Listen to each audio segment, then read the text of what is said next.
데살로니가 교회는 바울이 제2차 선교 여행할 당시에 마게도냐에서 빌립보 교회 다음에 세워진 교회입니다. 빌립보 사역 이후 데살로니가로 복음을 전하러 옮겨갔고, 그때 복음에 대해서 적대적인 유대인들로 인해서 다른 사역지에 비해서 짧게 머물다가 근처의 베레아로 피신합니다. 피신했지만 거기까지 유대인들이 따라옴으로써 다시 아덴으로까지 피신을 하게 되죠. 바울은 이제 막 생긴 데살로니가 교회가 염려가 되어서 몇 번이고 데살로니가를 다시 방문하려 했지만 사단의 방해로 번번이 무산되고 말았습니다. 결국 바울은 디모데를 데살로니가로 파송을 하고 자신은 고린도로 가서 복음을 전하게 됩니다. 그러던 가운데 디모데가 고린도로 와서 바울에게 데살로니가 교회 소식을 전해주게 되죠. 디모데가 가져온 소식은 대체로 기뻤습니다. 바울이 염려했던 것과 다르게 고난과 박해 가운데에서도 데살로니가 교회인들이 믿음을 잘 지켰습니다. 그런데 이 소식은 긍정적인 부분만 있는 건 아니었습니다. 이 교회 안에는 주님의 재림의 때에 성도의 부활과 또한 성적인 선결과 생계에 종사하지 않은 일부 사랑 성도들의 게으름과 또한 영적 은사에 대해서 불분명하게 이해를 하지 못하는 부분도 있었습니다. 바울은 데살로니가 교회 성도들의 믿음에 대해서 격려하고 또한 그들이 갖고 있던 문제에 대해서 가르침을 주고자 쓴 편지가 바로 데살로니가 전서입니다.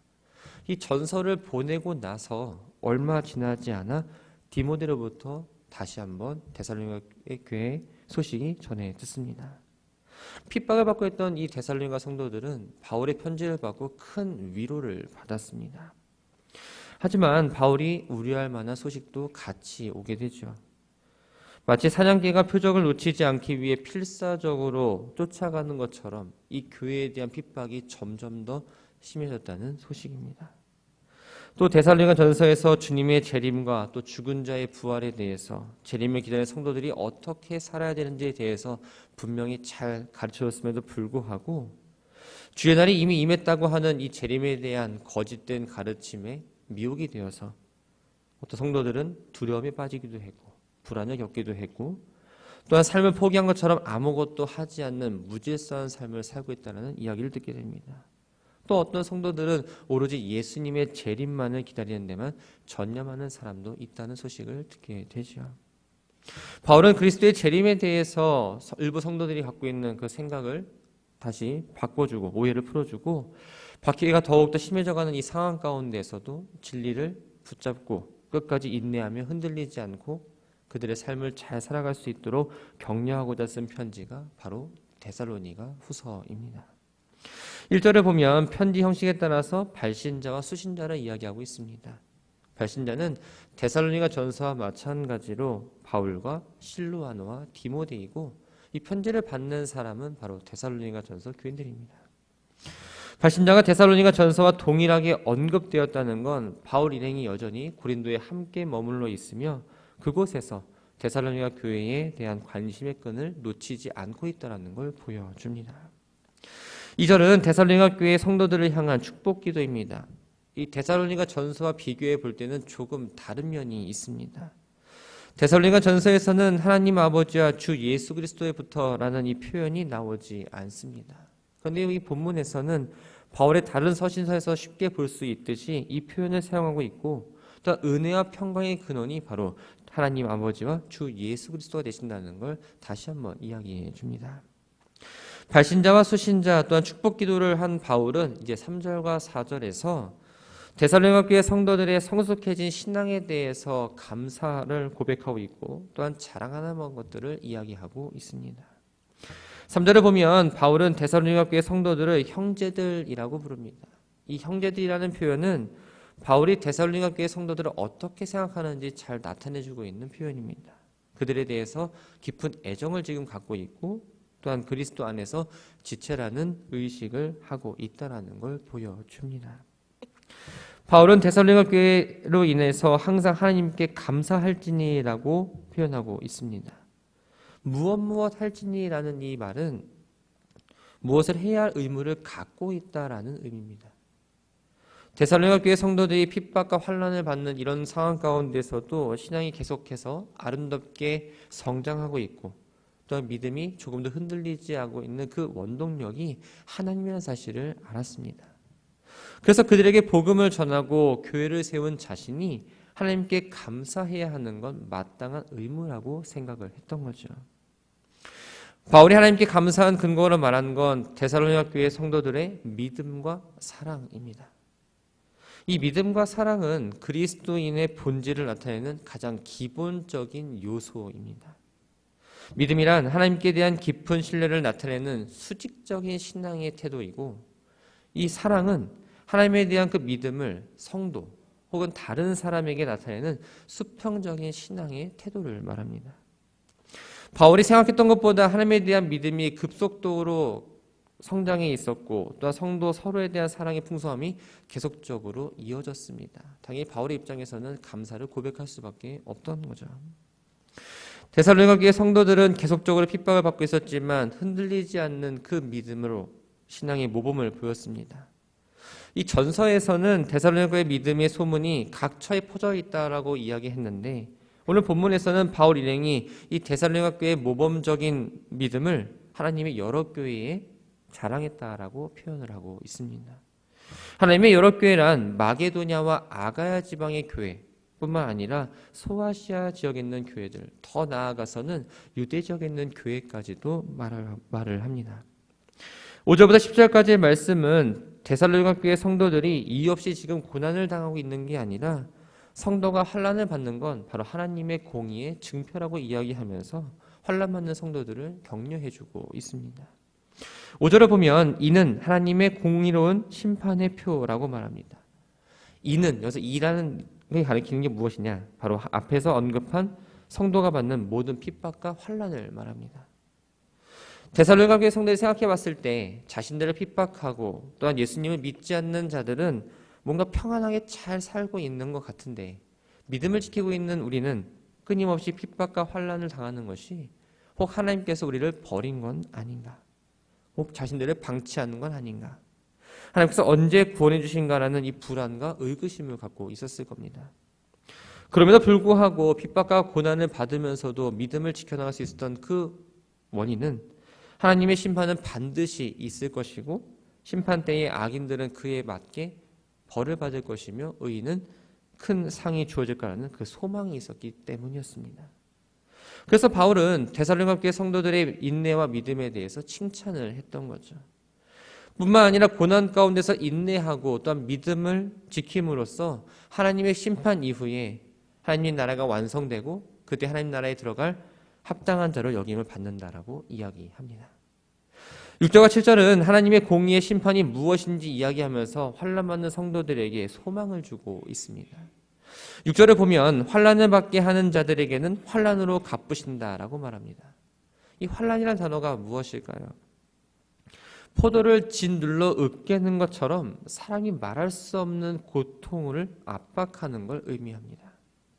갚는다는 건 내가 되돌려줘야 될 것을 그대로 돌려주는 행위를 말합니다.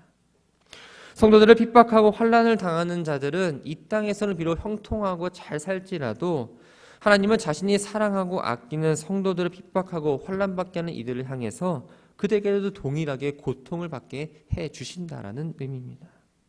또 7절을 보면 환난을 받는 너희에게는 우리와 함께 안식으로 갚으시는 것이 하나님의 공의라고 말하고 있습니다. 여기서 우리는 바로 바울과 실로아노와 디모데를 말합니다. 데살로니가 교회 성도들이 극심한 환난과 핍박을 받는 것처럼 바울과 동역자들 역시 지금 고난과 핍박을 받고 있다는 걸 이야기하고 있습니다. 그러면서 바울은 데살로니가 성도들과 다르지 않음을 이야기하고 복음을 전하는 자신들뿐만 아니라 일반 성도들인 당신들도 환난이나 이 하나님의 보상인 안식에 대해서 함께 동참할 수 있다는 걸 이야기하고 있는 거죠. 안식이란 본래 팽팽하게 당긴 활의 줄을 다시 느슨하게 하는 걸 말합니다. 근데 본문에서는 장차 하나님 나라에서 주님과 함께 영원히 살게 될 것을 의미합니다. 지금은 믿음 때문에 고난과 환난을 당하고 있지만 그 고난이 결코 헛된 것이 아니라 결국 참된 안식과 평안을 얻는 과정이기 때문에 그것을 성도들을 향해서 위로해주고 있는 거죠. 그렇다면 악인에게 형벌을 주시고 의인에게 안식을 주시는 하나님의 그 심판은 언제 이루어지는 걸까요? 바로 예수님이 다시 재림할 때입니다. 바울은 그때를 주 예수께서 자기 능력의 천사들과 함께 하늘로부터 불꽃 가운데 나타나신다라고 이야기합니다. 자기의 능력의 천사들이란 말은 천사들이 능력이 있다라는 말이 아니라 예수님의 능력과 관계가 있는 천사들을 말합니다. 이들은 예수 그리스도의 권세와 명령 아래 있는 자들이고 예수님께서 심판하실 때에 그 명령을 수행하는 자들을 말합니다. 그리스도가 하늘로부터 나타나신다는 건 재림을 묘사하는 대표적인 표현 반복입니다. 이것은 그리스도의 초월성을 나타내고 있습니다. 불꽃은 종종 구약에서 하나님의 나타남을, 또한 다니엘서와 말라기서에서는 심판자가 오는 걸 묘사할 때 사용한 단어입니다. 이 본문에서는 그리스도의 재림이 심판을 집행하는 것과 연관이 있다는 걸 보여줍니다. 예수님의 재림의 때에 하나님의 공의에 따라 형벌을 받는 대상은 8절에서 이렇게 얘기하고 있습니다. 하나님을 모르는 자, 또 우리 주 예수의 복음에 복종하지 않는 자들입니다. 이들이 받는 형벌은 9절에서 주의 얼굴과 그의 힘의 영광을 떠나 영원한 멸망이라고 이야기합니다. 주의 얼굴이란 바로 하나님의 임재를 상징합니다. 하나님을 모르는 자들, 또한 복음에 순종하지 않는 자들은 하나님의 은혜로부터 완전히 끊어진 채 하나님의 은혜를 조금도 받지 못하는 영원히 버림받는 상태로 전락하게 될 것이고 하나님 나라에 들어가지 못하는 결과를 얻고 맙니다. 예수님 재림의 날은 악을 행하던 자들에게는 영원한 멸망의 날이 되지만 그리스도를 섬기던 자들은 바로 그리스도를 맞이할 기쁨과 영광의 날이 됩니다. 그때 그리스도는 성도들로부터 영광을 받으시게 되고 또 성도들은 그 영광을 놀라운 영광을 바라볼 수밖에 없으며 그 영광에 참여하는 그 자체로도 놀라울 수밖에 없습니다. 바울은 마지막에 우리의 증거가 너희에게 믿어졌음이라고 말합니다. 이렇게 말한 건 당시 바울이 전파한 복음을 데살로니가 교회 성도들이 확실하게 믿고 있다는 걸 나타내기 위해서였습니다. 고통을 당하는 데살로니가 교회 성도들에게 주님께서 재림하실 때 주님의 영광과 또한 일어나는 모든 일에 참여하게 될 것을 확신하게 하면서 낙심하지 말고 믿음 위에 굳게 설 수 있도록 용기를 주고자 했던 거죠. 11절과 12절은 데살로니가 교회를 향한 간구의 내용입니다. 바울과 동역자들은 데살로니가 교회 성도들을 향해서 끊임없이 기도했습니다. 그 이유는 재림의 날 하나님의 공의의 심판이 분명히 있고 믿는 성도들은 그리스도의 영광에 동참하게 되기 때문입니다. 그래서 바울과 동역자들은 데살로니가 교회 성도를 향해서 중보 기도를 했는데 먼저 그 내용을 보면 하나님이 그들을 그 부르심에 합당한 자로 여기기를 기도했습니다. 부르심에 합당한 자, 바로 구원받기에 자격을 갖춘 사람, 하나님께서 원하시는 성결한 삶을 사람을 말합니다. 오늘 본문에 보면 바로 하나님 나라에 합당한 자를 의미하죠. 하나님이 데살로니가 교회 성도들을 부르심에 합당한 자로 여기시지 않는다는 말이 아닙니다. 이미 합당한 자로 불러주셨으니까 데살로니가 교회 성도들 스스로가 하나님 앞에 어떤 존재로 내가 서 있어야 되는지를, 또한 주님 다시 오시는 그날까지 그 부르심에 합당한 자로 살아야 된다는 것을 알려주기 위해서 이 기도를 했습니다. 두 번째는 그들이 모든 선을 기뻐하고 믿음의 역사를 하나님의 능력으로 이루어 주시기를 기도합니다. 선을 기뻐하는 건 바로 성도들이 맺어야 할 성령의 열매 가운데의 하나입니다. 또 올바르고 다른 사람들에게 유익이 되는 일을 끊임없이 추구하는 그 성품을 이야기하죠. 예수를 믿기 전에는 자신이 주인 되어서 육체에 따라 삶을 살았다면 이제 예수를 믿고 성령으로 거듭난 이후에는 하나님의 능력 안에서 선한 일을 이루려 하고 자신을 향한 하나님의 목적을 이루려는 삶을 살아가게 됩니다. 믿음의 역사란 하나님에 대한 전적인 신뢰에서 나오는 그 믿음이 실제의 삶 속에서 외적인 형태로 나타나는 걸 말합니다. 사람이 어떤 일을 시작할 때 하나님이 도우시지 않으면 그 일을 마칠 수 없는 것처럼 선을 기뻐하고 믿음의 역사 역시 인간의 힘으로는 이루어지는 것이 아니라 하나님의 능력으로 함께할 때 가능한 걸 알았기 때문에 이것을 위해서 또한 기도했습니다. 이렇게 함으로써 비록 지금은 데살로니가 교회 성도들이 고난을 받지만 주님 다시 오시는 그날 간절히 바라며 믿음으로 견디고 또한 그날에 주님과 함께 영광의 자리를 누리기를 간절히 이들은 원하며 말씀을 마무리합니다. 고난은 믿는 자와 믿지 않는 자를 구분하는 기준이 됩니다. 고난이 찾아왔을 때 믿는 자들은 하나님의 자녀다운 모습으로 하나님 나라에 합당한 자의 모습으로 변화되지만 하나님을 향한 믿음이 없는 사람은 가장 먼저 하나님을 원망하고 하나님 뜻을 거역하고 점점 더 그 일로 멀어지게 됩니다. 이러한 이유로 바울은 데살로니가 교회 성도들에게 환난과 핍박을 받는 그 상황 가운데서도 인내하라고 권면했습니다. 우리의 삶을 돌아보면 과거처럼 예수를 믿는다는 이유로 박해를 받거나 혼란과 고난을 닥치지는 않습니다. 그러나 여전히 우리에게도 하나님 나라를 위해서 기꺼이 헌신할 때에는 고난이라는 게 찾아옵니다.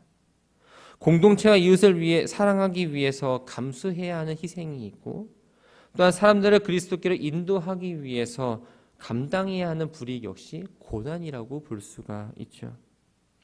성도는 희생과 헌신을 피하기에 급급한 사람이 아니라 끝까지 인내하며 견디는 사람입니다. 사도 바울은 로마서 5장 3절과 4절에서 이렇게 고백하고 있습니다. 우리가 환난 중에도 즐거워하나니 환난은 인내를, 인내는 연단을, 연단은 소망을 이루는 알미로다. 하나님 나라를 위해 겪는 이 고난은 하나님의 심판을 받을 때에 구원받는 증거가 됩니다. 우리가 무늬만 성도가 아니라 정말 하나님 나라에 합당한 자의 모습으로 살아가고 있는지 돌아보시기 바랍니다. 고난의 시간을 지나면서 인내하고 믿음을 지키고 또한 주님이 주신 그 능력 가운데에서 선을 기뻐하고 믿음의 일을 잘 감당할 때 우리는 마지막 때에 주님으로부터 구원을 받을 수 있습니다. 그 영광에 참여하기 위해 우리 이 땅에서 날마다 준비하며 살아가는 성도입니다. 내가 성도라는 사실을 늘 기억하시고 내가 단지 춘천지교회에 속해 있는 구성원이 아니라 하나님 나라의 백성이라는 사실을 늘 기억하시면서 그 주님의 영광을 함께 참여하기를 소망하며 다짐하는 우리 모두가 되기를 주님의 이름으로 축원합니다.